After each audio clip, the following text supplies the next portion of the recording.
It was a really great experience. The community sales manager was amazing. She always had updates for us. Great communication was the biggest and most important part to me, and Tabor fulfilled that.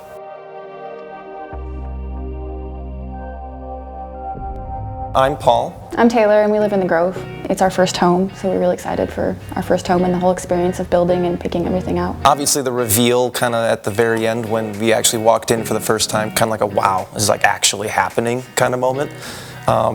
And it was great, like the whole process was just super memorable. I think one of the main things is all the storage in the house.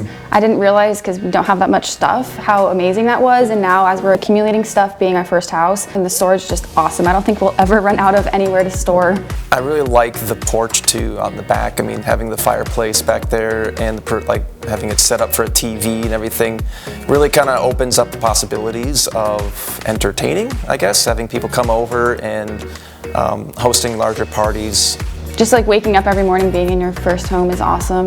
The kitchen is amazing. It's nice and bright and open and white. I love that. My cat loves running around, and she loves having her own home and getting her exercise in. For me, it would probably be the fireplace. We use it a lot more than I thought we would. The convenience of being able to just flip a switch and turn it on, the atmosphere in the room. It also puts out some heat, which is kind of cool too. So it really kind of just completes the living room. We were actually recommended by a friend, and that's what kind of started the process, and we would definitely do the same. 100%, absolutely.